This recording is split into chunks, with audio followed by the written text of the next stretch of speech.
Good morning to all of you. और सुबह के बज रहे हैं 5। आप लोग देख रहे हो करंट अफेयर का शो। आज की क्लास में एक इम्पॉर्टेंट इन्फॉर्मेशन, ये करंट अफेयर की जो है आज आपकी आखिरी क्लास है हमारी तरफ से। जैसा कि मैं देख रहा हूँ कि करंट अफेयर बहुत सारे बच्चे इस चैनल पे देखने वाले नहीं हैं और मेरा समय बहुत ज़्यादा कीमती है क्योंकि मैं मतलब पूरा का पूरा माई पाठशाला को जो है ऑर्गेनाइज़ भी करता हूँ, बाकी टीचर्स का कंटेंट जा सके और माई पाठशाला प्रॉपर तरीके से फंक्शन कर सके, इसके लिए बहुत सारा समय देना पड़ता है। तो मेरा समय मतलब थोड़ा सा ज़्यादा कीमती है और सारे टीचर्स के कंपैरिजन में, क्योंकि मेरी क्लासेस भी रहती है। मेरी क्लासेस भी 3 बजे है, फिर 5 बजे है, फिर एक पेड बैच है। तो इस पूरे दौरान पे मैं बहुत ज़्यादा एफर्ट रात को करता हूँ, तब आपका करंट अफेयर लेके आता हूँ। तो ये करंट अफेयर आज के बाद तब तक के लिए बंद किया जाएगा जब तक करंट अफेयर करने के लिए कोई ना कोई टीचर्स नहीं मिल जाते हैं। अगर कोई टीचर मिलता है, अच्छा टीचर मिलता है जो करंट अफेयर सुचारू रूप से आपके लिए जारी कर सकेगा, तो ये करंट अफेयर की क्लासेस दोबारा रूप से जारी की जाएगी। और मैं कोशिश ये करूँगा कि वीक में एक दिन आपको करंट अफेयर जो है वीकली जो है ऑर्गेनाइज कर पाऊँ, ताकि हफ्ते में एक दिन करके, जैसे आप पढ़ते हो मंडे से ट्यूसडे से वेडनेसडे, फिर जाके आप पूरे वीक का करंट अफेयर इकट्ठा करते हो। तो हम कोशिश ये करेंगे सैटरडे या संडे में एक दिन ही आपको सारे के सारे MCQ कंपाइल करके आपके बीच में डिस्कस कर दिया जाए। आपने जितना प्यार दिया, सम्मान दिया और राहुल सर की जो पहल थी जो 2 साल पहले स्टार्ट की गई थी, वो 2 साल पहले जो है की गई पहल को आज मैं एंड करूँगा आज के दिन ही। और उम्मीद करता हूँ कि जो भी प्यार आप सब लोगों का मिला पिछले 2 साल इस करंट अफेयर के शो को, वो आगे बाकी लेक्चर्स में जारी रहेगा। और अगर आप लोगों को लगता है कि करंट अफेयर का शो जारी रखना चाहिए तो नीचे कमेंट सेक्शन में अपना प्यार और आभार ज़रूर व्यक्त कीजिए और बताइए कि आपको ये ज़रूरत है। अगर आपको ज़रूरत होगी तो करंट अफेयर मैं ऑर्गेनाइज़ करूँगा, चाहे मैं करूँ चाहे कोई ना कोई टीचर करेगा, पर रन करेगा। ज़रूरी है कम से कम मैं एटलीस्ट 500 लाइक तो हिट होना चाहिए। मुझे ये पता होना चाहिए कि कम से कम 500 बच्चे ऐसे हैं जो करंट अफेयर को रोज़ाना बेसिस पे देखते हैं। तो ऐसे में क्या होगा, हमें पता होगा कि हाँ बच्चे फॉलो कर रहे हैं, जिसके लिए हमें मेहनत करना है। और अगर 500 लाइक नहीं आता है तो देन ये करंट अफेयर आज का आखिरी करंट अफेयर होगा। और करंट अफेयर की जो है वीकली सीरीज़ आपको दे दी जाएगी, डेली सीरीज़ नहीं आएगी, क्योंकि समय कम है। और समय कम होने के साथ साथ मुझे अपने इंग्लिश के कंटेंट पे ज़्यादा जो है वर्क करना है। और मुझे लगता है कि अगर SSC CGL का रिजल्ट निकालना है तो इंग्लिश के थ्रू मैं बच्चों का रिजल्ट ज़्यादा बेहतर तरीके से निकाल सकता हूँ, क्योंकि इंग्लिश का जो वेटेज होता है वो 250 नंबर का होता है और आपके जो करंट अफेयर का वेटेज होता है 1 या 2 नंबर का होता है। और एफर्ट जो है इंग्लिश पे कम देना पड़ता है और करंट अफेयर पे बहुत ज़्यादा देना पड़ता है। करंट अफेयर मतलब एक बार पूरी तरीके से उसे रीड करना, उसे समझना, फिर आके आप लोगों को जो है कंटेंट छाट के आपको एक्सप्लेन करना। तो बहुत सारा टाइम जाता है, बहुत सारा पैसा जाता है, बहुत सारी एनर्जी जाती है। इससे बेहतर ये होगा कि हम कॉन्सेंट्रेट करें आपके मैथ और इंग्लिश की क्लास पे। आशीष सर आपकी मैथ्स की क्लास कंटिन्यू किए हुए हैं और लगातार वो टाइम से ले रहे हैं। तो हम कोशिश ये कर रहे हैं, मैं और आशीष सर, आप लोगों की जो क्लासेस है वो सुचारू रूप से रख पाएँ मैथ और इंग्लिश की। बाकी के जो सब्जेक्ट्स होते हैं SSC के एग्ज़ाम में ज़्यादा रेलिवेंसी उनकी नहीं होती है। इंपॉर्टेंट तो हर चीज़ है जो आपके एग्ज़ाम में आता है, लेकिन अगर CGL की बात करें, स्पेशली मैं और आशीष सर आपको CGL के लिए पढ़ाते हैं। मैं स्पेशली ज़्यादा फोकस रहता हूँ CGL के लिए। उसमें 50 नंबर का आपका जो है GS का सेक्शन रहता है। तो GS का सेक्शन बहुत छोटा सा रहता है, उसमें करंट अफेयर भी 2-3 क्वेश्चंस आते हैं। और ज़्यादातर जो बच्चे करंट अफेयर देख रहे होते हैं वो RRB के हो गए, रेलवे हो गए, या स्टेट एग्ज़ाम जिसमें करंट अफेयर का ज़्यादा महत्व रहता है, या PCS एग्ज़ाम हो गया, उनके लिए आप देखते हो। तो अगर आप ऐसे बच्चे हो जो इस चैनल पे, क्योंकि ये चैनल पूरी तरीके से SSC वाले बच्चों के लिए मैंने प्रिपेयर किया था और SSC CGL वाले बच्चों को पढ़ाना स्टार्ट किया था।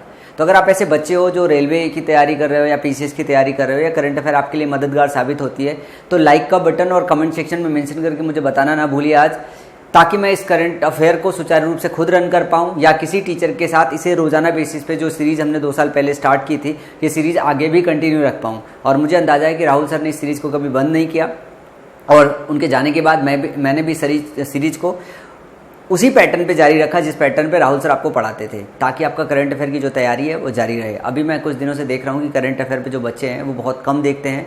तो मुझे लगता है कि जो समय होता है, समय की जो कीमत होती है वो ज़्यादा इंपॉर्टेंट होती है। तो समय की कीमत को ध्यान में रखते हुए कि मैं इससे ज़्यादा बेहतर जो है बच्चों का साथ किसी और सब्जेक्ट में किसी और टाइम पे दे सकता हूँ, तो मैं इंग्लिश वाले सेक्शन में प्रेफर करूँगा कि आप लोगों की ज़्यादा मदद कर पाऊँ, ज़्यादा हेल्प पहुँचा पाऊँ।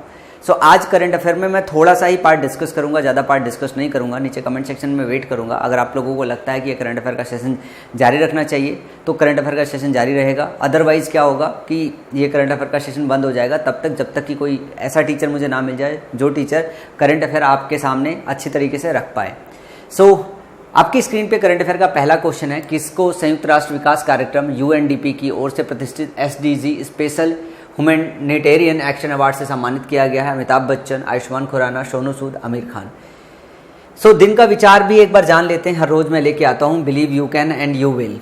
ये बात जैसे रखी गई है यहाँ पे, आप लोग भी ये मुझसे मैसेज कन्वे करना चाहते हैं कि सर ये लाइनें हमें समझाने से पहले आप खुद भी इम्प्लीमेंट कीजिए। और मैं इन लाइनों को बहुत तहे दिल से मानता हूँ कि ये लाइनें बड़ी सही और सच रखी है कि believe you can and you will, कि विश्वास करो कि आप कर सकते हो और आप ज़रूर कर पाओगे।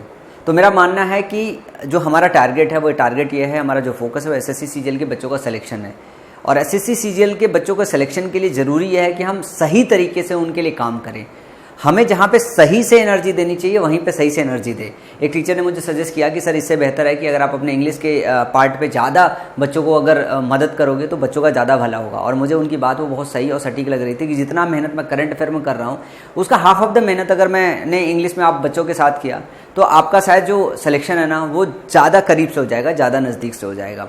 लेकिन अगर आप लोगों को इस चीज़ की रिक्वायरमेंट होगी तो या तो हम खुद करेंगे या तो किसी ना किसी ऐसे टीचर से कराएंगे जिससे जो है आपको थोड़ा सा प्रोडक्टिव काम मिले। मेरी आदत है एक अच्छा टीचर चुनने का, क्योंकि जब मैं टीचर चुनता हूँ तो मुझे लगता है कि मैं खुद इस टीचर से पढ़ पाऊंगा कि नहीं पढ़ पाऊंगा। बचपन से जिद दे रहा हूँ, मैंने आज तक कभी किसी टीचर से पढ़ा नहीं, पढ़ा भी है तो 1 महीने 1.5 महीने के बाद टीचर को छोड़ दिया और खुद स्टडी करना प्रेफर करता हूँ।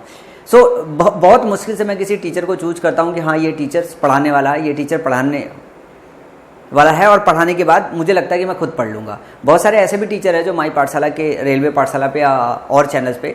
सो जैसे मान लीजिए अगर ग्रुप डी का एग्जाम चल रहा है तो ग्रुप डी में जो बच्चा तैयारी करता है, जैसे मान लीजिए मैं एसबीआई से बीटेक हूँ, तो हमारा जो सफ़र होता है वो सीजीएल में भी नहीं आके टिकता। ज़्यादातर हमारा ध्यान जो जाता है वो यूपीएससी के प्रिपरेशन पे जाता है, पीसीएस एग्जाम में जाता है। ग्रुप ए के जॉब हमें चाहिए होती है। ये डिपेंड करता है कि हम मतलब एसबीआई से अगर पढ़ के आए हैं तो अगर इससे नीचे कम में जाएंगे तो हमारी बहुत इंसल्ट होगी, बहुत बेइज्जती होगी, क्योंकि हर साल हमारे कॉलेज से 3, 4, 5 आईएएस अधिकारी हर साल ही बन जाते। तो उसमें क्या है कि अगर हम नहीं बने, हमने कुछ बेहतर काम नहीं किया है तो हमें रिग्रेट फील होता रहता है, इंसल्ट फील करते हैं हम। तो इसी वजह से हमें खुद भी पता नहीं चल पाता कि ग्रुप डी के बच्चों को किन टीचर से पढ़ाया जाए। क्योंकि कई बार क्या होता है कि बच्चे का एजुकेशन जो होता है वो जैसे बीए वाले बच्चे हो गए, उनकी मैथ्स अच्छी नहीं है, उनको थोड़ा स्लो पढ़ाना होता है। और मेरे ऑर्गेनाइजेशन में ज़्यादातर लोग वो लोग हैं या तो एसएससी के सेलेक्टेड लोग हैं या अच्छे कॉलेज से बीटेक हैं, तो मैं उनको ही चुन को लेके आता हूँ कि इनके पास नॉलेज और यही सही से कंटेंट छांट के आपको पढ़ा सकते हैं। तो उसमें कुछ टीचर्स बहुत अच्छे पढ़ाते हैं और कुछ टीचर्स ऐसे भी होते हैं कि जो एक्सप्लेन करना उतना अच्छा नहीं जानते जितना एक्सप्लेन करना बाकी के जो टीचर हैं, 7-8 साल से एक्सपीरियंस होल्डर हैं, टीचर हैं, वो आपको एक्सप्लेन कर लेते हैं। ये तो थोड़ी आज करंट अफेयर में मेरे मन की बात निकल गई है, क्योंकि रीज़न ये है कि मैं करंट अफेयर का जो सफ़र 2 साल से चला हुआ स्टार्ट हुआ था वो बंद नहीं करना चाहता था, क्योंकि जब हम कोई चीज़ स्टार्ट करते हैं तो उसे बंद करने का मन नहीं करता है। लेकिन कई बार क्या होता है कि जो समय होती है, समय की कीमत के हिसाब से भी आपको डिसीजन लेना पड़ेगा कि 2 में से 1 क्या आप चुनोगे। तो अभी इंपॉर्टेंट ये है माई पाठशाला जो आपकी ऑर्गेनाइजेशन है उस ऑर्गेनाइजेशन को फंक्शन करके उसे टॉप लेवल पे लेके जाना और एसएससी सीजीएल के बच्चों के सिलेक्शन के लिए कुछ अच्छा और बढ़िया वाला काम करना। तो पास्ट 1.5 ईयर से ना मैंने अपने इंग्लिश के सब्जेक्ट पे मेहनत किया है, ना आप बच्चों के साथ पर्सनली पढ़ाने में मेहनत किया है। इस साल का जो सफ़र है वो सफ़र मैं आप बच्चों के साथ पढ़ाने में बिताना चाहता हूँ। मैं और आशीष सर दोनों लोग, हम लोगों ने एक बार डिस्कशन किया है कि हम अपने प्रीवियस टास्क जिस पे हम एंजॉय करते थे उसी पे निकलेंगे। तो हम आपके साथ थोड़ा सा मतलब आपका सिलेक्शन जो है वो उस पर काम करना चाहते हैं। सो मुझे लगता है कि इंग्लिश पे काम करना मेरे लिए ज़्यादा बेहतर बात है। नीचे कमेंट सेक्शन में जैसा भी सुझाव है वैसा दीजिएगा। चलिए थोड़ा सा आज के दिन जो है न्यूज़ देख लेते हैं। पहला तो एक ये चीज़ है कि जो आज का जो न्यूज़ है, जो ताज़ा खबर है, एक अच्छा और ताज़ा न्यूज़ खबर है। आपने हमेशा देखा होगा कि वीरता पुरस्कार जो है कोई पर्सन या कोई लेडी जो है इनको मिलता है, लेकिन आज जो बात है इन दोनों से अलग होके एक पशु को इसकी बहादुरी के लिए काम मिला हुआ है। तो पशु बहादुरी के लिए एक मेडल मिला हुआ है, ध्यान से देखिएगा, एक मेडल है। तो मगवा नाम है इस चूहे का। The mind detecting rat wins PDSA gold medal.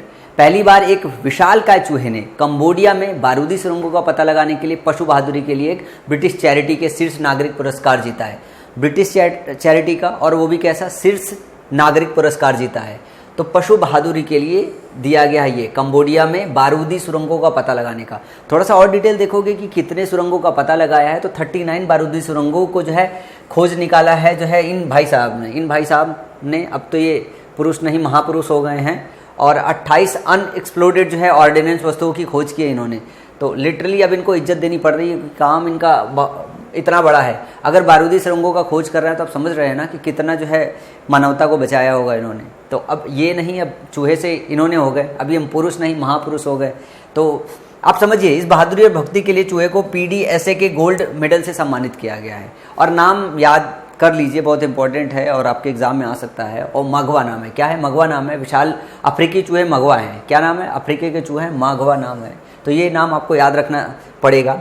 और दिन के दूसरे करंट अफेयर की तरफ चलेंगे और मैं आज थोड़ा आप लोगों के साथ मतलब दिल से दिल मिलाते हुए थोड़ा आराम से करंट अफेयर डिस्कस करूंगा, ताकि आप समझ भी पाओ और चीज़ों को। मैं अक्सर करके क्या होता है, करंट अफेयर थोड़ा तेज डिस्कस करता हूँ, लेकिन मैं अब टीचर बनने की कवायद में निकल रहा हूँ कि अब मुझे टीचर बनना हो। और टीचर बनने का मतलब होता है कि किसी भी कंटेंट को आपको स्लो समझाना, आपको आराम से और प्यार से समझाना। तो अगला जो न्यूज़ है वो है government of India appoints PD Vaghela as new chairman of try.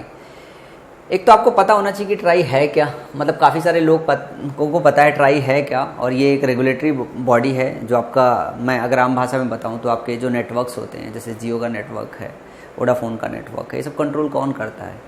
ये कंट्रोल गवर्नमेंट इंडिया की जो बॉडी होती है ट्राई है, वो कंट्रोल करती है। तो भारतीय प्रशासनिक सेवा IAS के वरिष्ठ अधिकारी डॉक्टर PD वघेला को भारतीय दूरसंचार विनियामक प्राधिकरण, ये हिंदी में नाम है, भारतीय दूरसंचार विनियामक प्राधिकरण ट्राई का जो है अध्यक्ष चुना गया है। उनकी नियुक्ति कुल 3 वर्ष के कार्यकाल के लिए हुई है। अब इसमें एक बात यह है कि 65 साल का वर्ष उनका पूरा हो या 3 साल, जो पहले पूरा हो जाएगा उसी में उनका कार्यकाल खत्म हो जाएगा। तो डॉक्टर PD वघेला भारतीय दूरसंचार विनियामक प्राधिकरण ट्राई के वर्तमान अध्यक्ष RS शर्मा का स्थान लेंगे। RS शर्मा इससे पहले थे, इनको बदल के जो है अब हम वघेला जी को लेके आए हैं, जल्दी सेवानिवृत्त ये हो गए हैं। ठीक है, तो डॉक्टर PD वघेला वर्तमान में रसायन एवं उर्वरक मंत्रालय के तहत फार्मास्यूटिकल विभाग DOP के तहत सचिव के पद पर अभी कार्यरत हैं। तो ये इतना इंपॉर्टेंट नहीं है जितना इंपॉर्टेंट ये है कि ट्राई के जो है नए चेयरमैन बने हुए हैं। तो भारतीय दूरसंचार विनियामक प्राधिकरण ट्राई भारत में दूरसंचार व्यवसाय का स्वतंत्र नियामक है। यह संस्था भारत में दूरसंचार के क्षेत्र में काम कर रही कंपनियों के लिए नियामक अर्थात उनके नियमन का काम करती है। अब एक बात ये समझिए, दूरसंचार का मतलब होता है कि दूर से बातचीत कर सके। तो mobile phone, towers, internet, network, इन सब चीज़ों को लेके भारत में जो गवर्निंग बॉडी है ट्राई है, इसके नए चेयरमैन जो हैं वो बन गए हैं डॉक्टर PD वघेला। ठीक है, उसके बाद अगला जो न्यूज़ है वह है India and Denmark launch green strategic partnership eyeing fight against climate change. तो भारत और डेनमार्क ने हरित रणनीतिक साझेदारी के लिए संबंधों को प्रगाढ़ बनाने का फैसला किया है। इसका मकसद, अब भाई देखो, हरित रणनीतिक साझेदारी है तो क्या होगा, नवीकरण ऊर्जा की बात होगी, यहाँ पे पर्यावरण की बात होगी, अर्थव्यवस्था की तो बात होनी है, 2 देशों के विषय में बात हो रही है। तो और जैसे ही हरित रणनीति की बात आ जाएगी, जलवायु परिवर्तन पे बात होगी और विज्ञान और प्रौद्योगिकी तो आज के समय में आम बात है जो बात होना। तो इन क्षेत्रों में क्या होने वाला है, भारत और डेनमार्क के बीच में सहयोग को लेके एक रूपरेखा जो है तैयार किया जा रहा है। तो काफ़ी अरसे से लंबित भारत यूरोपीय संघ मुक्त व्यापार समझौता, कोविड-19 महामारी की चुनौती और वैश्विक आपूर्ति श्रृंखलाओं पर इसके प्रभाव पर विचार विमर्श किया जा रहा है। तो दोनों देश बैठ के कुछ ऐसे मुद्दे हैं, कुछ क्रिटिकल मुद्दे हैं जिसमें बैठ के बातचीत कर रहे हैं। तो इनसे अभी क्वेश्चन बनने लायक नहीं है, लेकिन आगे अगर जानकारी रहेगी तो जो आने वाले समय में इनसे रिलेटेड अगर कोई मेजर डिसीजन लिया जाएगा तो आपके एग्जाम में पूछा जा सकता है। तो दोनों नेताओं ने इस बैठक में पुरुलिया में हथियार गिराए जाने के मामले में प्रमुख आरोपी किम डेवी का मुद्दा भी उठाया है। और इसमें दोनों देशों के अधिकारियों ने एक दूसरे से बातचीत की है कि इस मुद्दे को जल्दी सुलझाया जाएगा। तो दोनों प्रधानमंत्रियों ने भारत डेनमार्क जल प्रौद्योगिकी गठबंधन के जरिए जल क्षेत्र में सहयोग बढ़ाने के लिए भी इच्छा व्यक्त की है। तो अब क्या काम करने वाले भारत और डेनमार्क, जल ही जीवन है, जल में टेक्नोलॉजी डालने वाले हैं। और इस बीच को लेके भी दोनों देशों के बीच में बात हुई है कि आपसी सहयोग कैसे बढ़ाया जा सकता है। इसके बाद दिन की जो अगली न्यूज़ है कुछ नीतू डेविड को लेके। ये क्या हुई हैं, न्यू जो है हेड हुए हैं कितने, इंडिया वुमेन्स सिलेक्शन कमेटी के, मेंस नहीं वुमेन्स सिलेक्शन कमेटी के, इंडिया वुमेन्स सिलेक्शन कमेटी के हेड हो गए हैं। तो भारतीय क्रिकेट बोर्ड BCCI ने पूर्व क्रिकेटर नीतू डेविड को महिलाओं के राष्ट्रीय चयन पैनल का चेयरमैन नियुक्त करने की घोषणा की है। पैनल में अन्य सदस्य पूर्व भारतीय खिलाड़ी मिठू मुखर्जी, रेणु मार्गेट, आरती वैद्य और V कल्पना है। तो सारे नाम आपके लिए इंपॉर्टेंट नहीं है, जो नाम इंपॉर्टेंट है वो नीतू डेविड का है। यार ये थोड़े फेमस आदमी भी हैं, इनके नाम एक रिकॉर्ड भी है। तो 10 टेस्ट में 41 विकेट चटकाए हैं, ये क्रिकेट खेलते थे। उनके नाम टेस्ट में एक पारी में सर्वश्रेष्ठ गेंदबाजी का विश्व रिकॉर्ड भी है। विश्व रिकॉर्ड होना बहुत बड़ी बात है। 53 रन दे के 8 विकेट लिया था इन्होंने। 1995 में क्या किया था इन्होंने, एक इनिंग में 53 रन देकर 8 विकेट लिया था। और ये टेस्ट मैच था क्योंकि 2 इनिंग उसी में होती है। 53 रन देकर 8 विकेट लिया था और ये उनके नाम टेस्ट में एक पारी में सर्वश्रेष्ठ गेंदबाजी का रिकॉर्ड है। तो ये खास करके बात है। और जो नीतू डेविड ने जो है इनका जो कार्यकाल रहने वाला है वो 4 वर्ष के लिए है। और इसके पहले हेमलता जो है कला, ये यहाँ की जो है क्या थी, हेड थी। और इन्हीं को जो है रिप्लेस करके जो है अब किसको लाया गया है, नीतू डेविड जी को लाया गया। तो नीतू डेविड क्या है, ये आपके एक पूर्व क्रिकेटर हैं जिनके नाम एक रिकॉर्ड भी है, जो 53 पे 8 एक इनिंग में इन्होंने विकेट चटकाए थे। 53 रन दे के 8 विकेट, जो बड़ी बात है।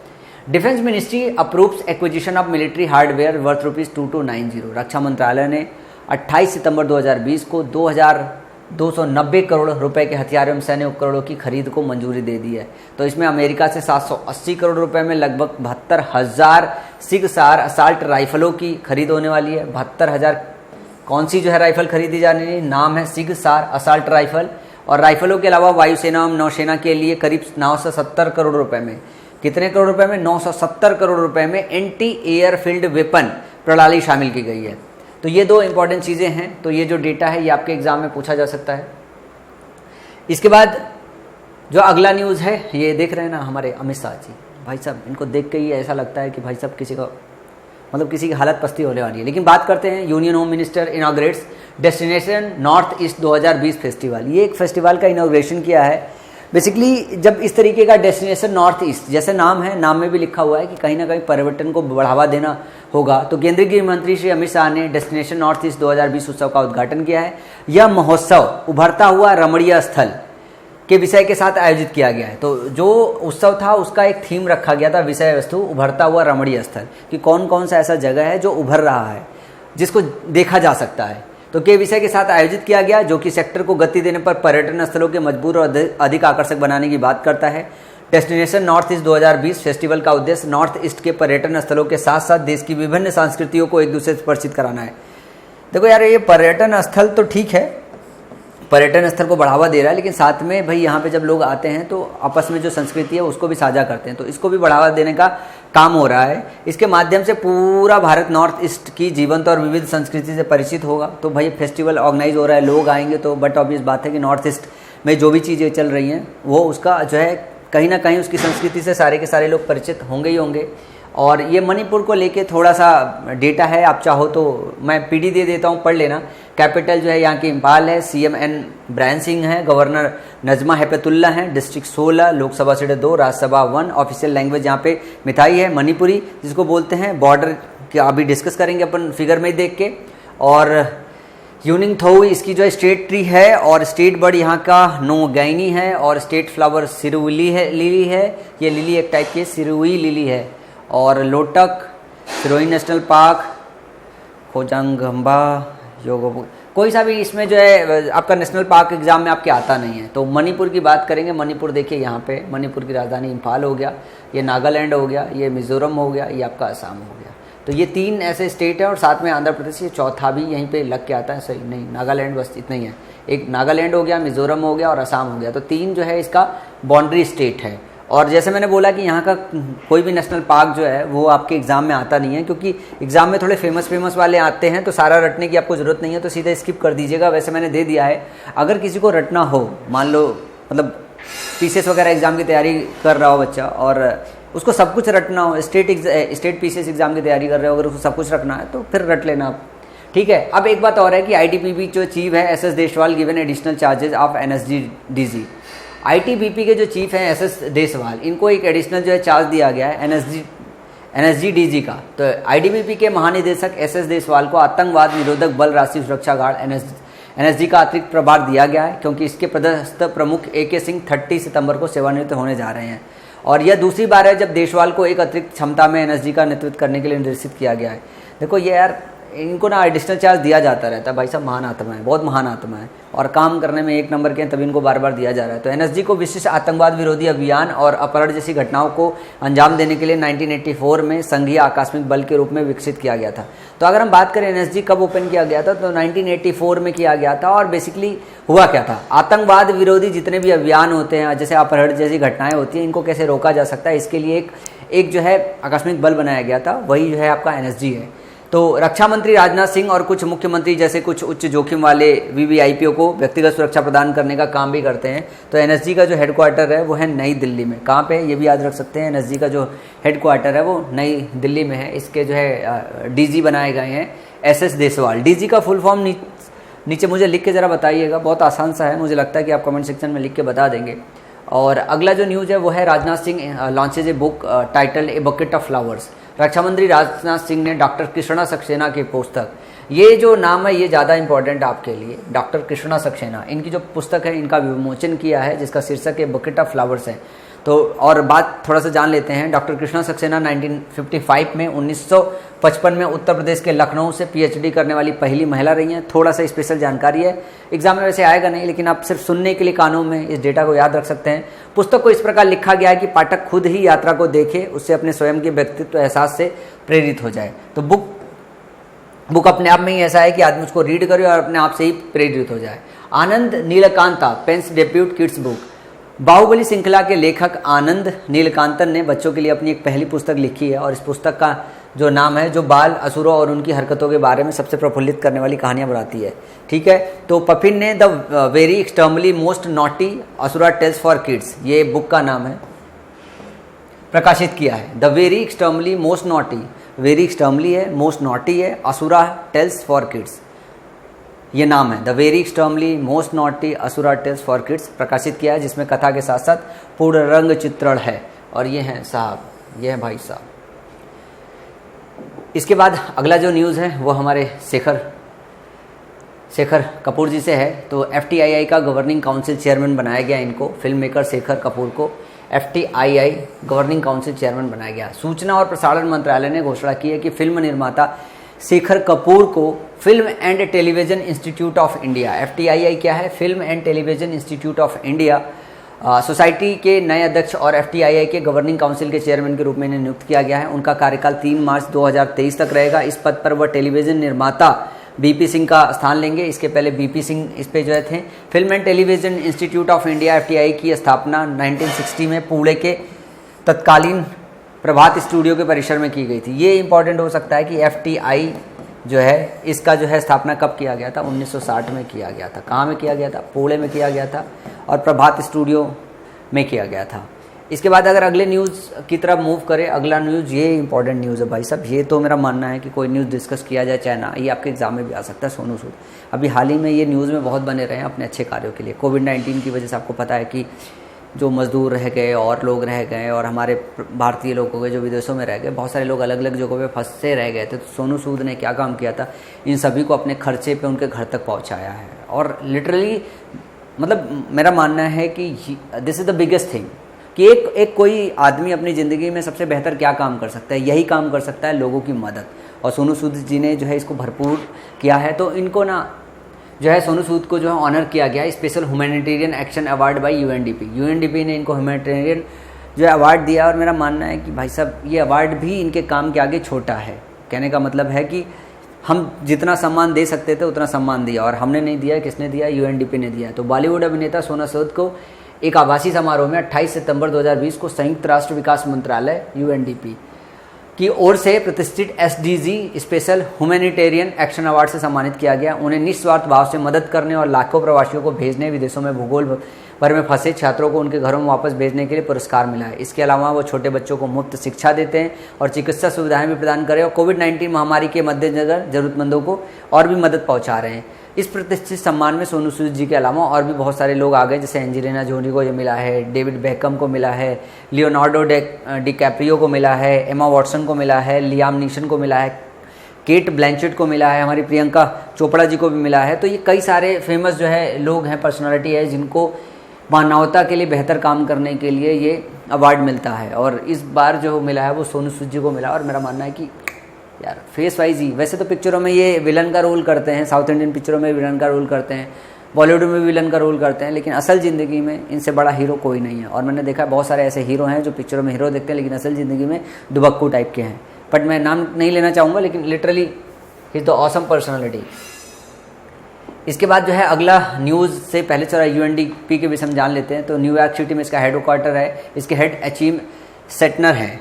ये छोटी सी चीज़ें आप याद रख सकते हो। NABARD to undertake sanitation literacy campaign in Karnataka. NABARD है क्या? नाबार्ड जो आपकी ग्रामीण रूरल बैंक होती है उसको मॉनिटर करने की जो है संस्था है गवर्नमेंट की तरफ से। तो national bank for agriculture and rural development NABARD Karnataka में 1 लाख ग्रामीण आबादी को कवर करने वाले 2000 गाँव में से, मतलब कर्नाटक में कई सारे गाँव होंगे, उसमें जो 1 लाख आबादी जिनमें होती है उसके अंदर जो है वाटर सैनिटेशन एंड हाइजीन, जल स्वच्छता और स्वच्छता पर साक्षरता को बढ़ावा देने के लिए एक स्वच्छता साक्षरता अभियान SLC शुरू करेगा। तो नाबार्ड एक काम क्या कर रहा है, कर्नाटक में लोगों को जो अवेयर कर रहा है कि कैसे स्वस्थ रहना है, कैसे सुरक्षित रहना है। और अभियान का उद्देश्य स्वच्छता और स्वच्छता प्रथाओं को अपनाने के लिए महत्वपूर्ण व्यवहार परिवर्तनों को विकसित करने पर ध्यान केंद्रित करेगा। यह अभियान 2 अक्टूबर से चालू होगा, 26 जनवरी 2021 तक जारी रहेगा। अतीत में नाबार्ड ने भी देश भर में 27,298 करोड़ रुपए की लागत वाले 3.29 करोड़ घरेलू शौचालयों के निर्माण का समर्थन किया था।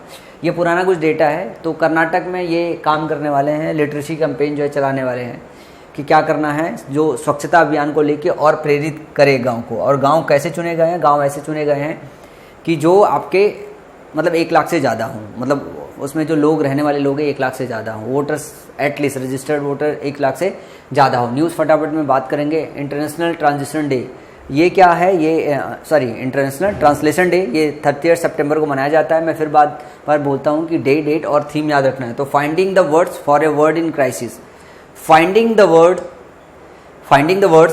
For a word in crisis, यानी अंतर्राष्ट्रीय अनुवाद दिवस 2020 विषय संकट में दुनिया के लिए शब्दों की तलाश करना। संकट में दुनिया के लिए शब्दों की तलाश करना ये विषय है। और 30 सितंबर को इंटरनेशनल ट्रांसलेशन डे मनाया जाता है। तो ये छोटा सा डेटा है जो आपको याद रखने लायक है। और अगला जो है Vedantu ropes in Aamir Khan as a brand ambassador. Vedantu ने जो है आमिर खान को एज ए ब्रांड एम्बेसडर बनाया है। और ये छोटा सा डेटा है वेदांतु का प्रचार करते हुए आपको जो है मिलेंगे, जैसे यहाँ पे देख रहे हैं ना, लाइव ऑनलाइन ट्यूटरिंग। अब ये एक अलग तरीके से आएंगे और मैं यहाँ पे थोड़ा रोकना चाहूँगा। और कुछ चीज़ें हैं जो मेरा मानना है कि एक मैसेज मैं करना चाहता हूँ। अगर आप सारे बच्चे इस वीडियो को सुन रहे हो तो मेरा मानना है कि अगर आपके पास ऑफलाइन में कभी कोई टीचर रहा हो तो उस टीचर तक ये मैसेज आप उनको पहुँचाना। अभी जो एक टेक्नोलॉजी को लेके एक बड़ा जो चैलेंज चल रहा है, वो एक चैलेंज ये चल रहा है, ये जो स्टार्टअप हैं लाइक अनअकैडमी हो गई, लाइक वेदांतु हो गई, लाइक बैजूस हो गई, ये लोग हमारे ऑफलाइन के जो टीचर्स हैं उनका एम्प्लॉयमेंट ख़त्म कर रहे हैं। एक टीचर से बहुत सारे बच्चे पढ़ते हैं और एक टीचर की बहुत सारी फैमिली होती है, बहुत सारे लोग एम्प्लॉय होते हैं वहाँ पे, बहुत सारे लोग काम करते रहते हैं। ऐसे जो हमारी अर्थव्यवस्था होती है वो बैलेंस बनी रहती है। अभी क्या हो रहा है कि जितने भी ऑनलाइन स्टार्टअप्स हैं वो स्टार्टअप्स ऑफलाइन टीचर्स की हालत बहुत ख़राब कर रहे हैं। इसमें खुश होने वाली बात नहीं है। कहने का मतलब है कि हमारा जो एजुकेशन सिस्टम था वो तकरीबन $101 बिलियन का है पूरा का पूरा। और $101 बिलियन का जो आपका एजुकेशन सिस्टम है ये बटा हुआ है छोटे छोटे लोगों में। बहुत सारे लोग इसमें रोजगार पाते हो। ये मतलब एकदम टू बी फैक्ट, एकदम दिल वाली बात है जो आपको समझने की ज़रूरत है। इसमें बहुत सारे लोगों को रोज़गार मिला हुआ है। अब धीरे धीरे क्या कर रहे हैं, ये जो यहाँ का पैसा है, कुछ स्टार्टअप तकरीबन 20-25 स्टार्टअप एडिटेक स्टार्टअप ऐसे हैं जो इन बचे हुए पैसों को क्या कर रहे हैं, सेंट्रलाइज करके यहाँ पे ले आने की कोशिश कर रहे हैं। जब ये पैसा सेंट्रलाइज करके लेके आएंगे तो ये सारे के सारे जो टीचर्स हैं, ऑफलाइन के टीचर्स हैं, ये बेरोज़गार होते चले जाएंगे। पहले ऑफलाइन में जो है 300-400 बच्चा जिस टीचर के यहाँ पढ़ता था एक बैच में, वो टीचर बहुत फेमस हुआ करते थे। आज के समय में इंटरनेट की दुनिया में एक टीचर से 10-10 हज़ार बच्चा पढ़ लेता है। और जहाँ पे 300 बच्चों पे एक अच्छे टीचर का रोज़गार था, वहीं पे 10,000 बच्चों पे एक अच्छे टीचर का रोज़गार है। तो आप डिवाइड करके देख लीजिए कि कितने टीचर्स की ज़िंदगी ख़राब और बर्बाद हो रही है, कितने बेरोज़गार होने वाले हैं। तो ये एक्चुअल चैलेंज है जो आपको भी समझना है, जो टीचर्स को भी समझना है। और टीचर्स को डिजिटल होना बहुत ज़रूरी है आज के समय में। अगर वो ऑफलाइन अभी भी बैठे हुए हैं तो उनको डिजिटल होने की ज़रूरत है। उनको बोलिए कि वो ऑनलाइन स्टार्ट करें, लड़ाई लड़े, क्योंकि उनके लिए लड़ाई अब एक नेक्स्ट लेवल की हो गई और ये लड़ाई उनको समझनी है कि उनको लड़ाई लड़नी है। तो अगर आप ये वीडियो सुन रहे हो, अगर आपके कोई टीचर हैं तो उनको ज़रूर मैसेज करो कि वो ऑनलाइन आएँ, पढ़ाएँ, किसी ना किसी जो है यूट्यूब के अच्छे प्लेटफॉर्म के साथ जुड़ें और उनके साथ काम करें, ताकि वो इंटरनेट की दुनिया में बने रहें, अपने बच्चों के साथ कनेक्टेड रहें। अदरवाइज़ बच्चा उनको खो देगा और फिर किसी ना किसी और से पढ़ने के आदी हो जाएगा। फिर उनका कैरियर, उनका भविष्य, उनका फ्यूचर ख़राब होगा और बहुत सारे बच्चों का भी इससे फ्यूचर ख़राब होता है। तो ये इन शॉर्ट है। मैं थोड़ा इमोशनल हो गया हूँ क्योंकि आज मुझे लगता है मेरा करंट अफेयर आखिरी दिन है, तो मैं थोड़ा ज़्यादा इमोशनल हो रहा हूँ। मिंत्राज नेम दिशा पटानी एज ब्रांड एम्बेसडर। जैसे मैं ब्रांड एम्बेसडर की बात करता हूँ, मुझे सब सिर्फ यही समझ में आता, मिंत्रा ने भैया दिशा पटानी को जो है ब्रांड एम्बेसडर बनाया है, दिशा पटानी क्या काम करेंगी, मिंत्रा के साथ इस तरीके से जो है ऐड में आएंगी और ये प्रोडक्ट को प्रमोट करेंगी। और मतलब अब थोड़ा सा यार नॉलेज है मुझे मार्केट का, सो कभी किसी और समय लगेगा मुझे कि कभी मुझे आपको सिखाना चाहिए तो मैं आपको सिखाऊंगा कि मार्केट कैसे मूव कराया जाता है, कैसे चीज़ों को चेंज किया जाता है। 10 रुपये की चीज़ अगर लाख रुपए में बेचनी हो तो कैसे ब्रांड एम्बेसडर बनाए जाते हैं लोगों को। 10 रुपये की चीज़ 10 रुपये में अगर बेचनी हो तो कुछ नहीं करना होता, लेकिन 10 ही रुपये की चीज़ अगर आपको 1 लाख रुपए में बेचनी हो तो ब्रांड एम्बेसडर चुनना पड़ता है। और ये ब्रांड एम्बेसडर, अब चलिए समझते हैं यार, अगला आगे का काम जारी रखते हैं अपनी पढ़ाई का। सो वन लाइनर की बात करें तो भारत ने किस देश के साथ ग्रीन स्ट्रेटेजिक पार्टनरशिप स्थापित करने की घोषणा की है, तो डेनमार्क के साथ की है। भारतीय दूरसंचार विनियामक प्राधिकरण के नए अध्यक्ष के रूप में किसे नियुक्त किया गया है, तो डॉक्टर पी.डी. वघेला को किया गया है। रक्षा मंत्रालय ने हाल ही में कितने करोड़ रुपए के हथियार एवं सैन्य उपकरणों की खरीद को मंजूरी दे दी है, तो 290 करोड़ रुपए की मंजूरी दे दी है। मंत्रा की ब्यूटी ब्रांड एम्बेसडर कौन बने हैं, दिशा पटानी बनी है। The very extremely most naughty Asura tales for kids नामक पुस्तक किसने लिखी है, तो ये आनंद नीलकांतन ने लिखी है।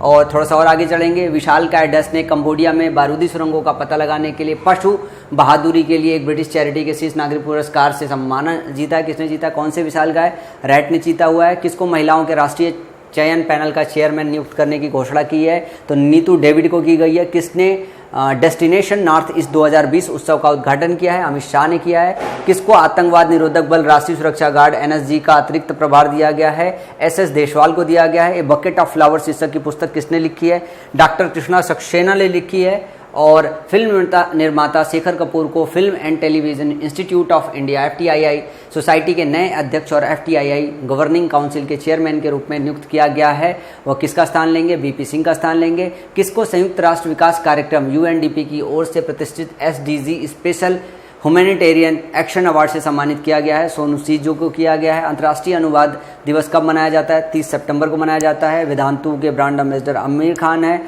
नाबार्ड कर्नाटक गांव में wash water sanitation and hygiene पर साक्षरता को बढ़ावा देने के लिए एक स्वच्छता साक्षरता अभियान जो है चलाने वाली है। इसके बाद आपका अगला सेक्शन आता है जो कि आपका आता है MCQ का सेक्शन, और ये MCQ मैं आप लोगों को PDF में दे रहा हूँ। ये MCQ आप खुद ट्राई करेंगे, जितना मैंने आपको पढ़ाया है इसको भरिएगा, इसको फिल कीजिएगा, और मैं आपके कमेंट सेक्शन में आपके जवाब का वेट करूँगा कि ये करंट अफेयर मेरे को जारी रखनी है या यहीं पे क्लोज करनी है। और अगर करंट अफेयर आज मैं क्लोज करता हूँ तो आप सभी बच्चों का तहे दिल से शुक्रगुजार है कि आपने माई पाठशाला पे करंट अफेयर को, राहुल सर को, माई पाठशाला को और सभी टीम को सपोर्ट किया, उनको प्यार दिया। उस प्यार और आभार के लिए हम बहुत बहुत जो है शुक्रगुजार हैं आप सभी लोगों के लिए। Thank you guys for watching this video.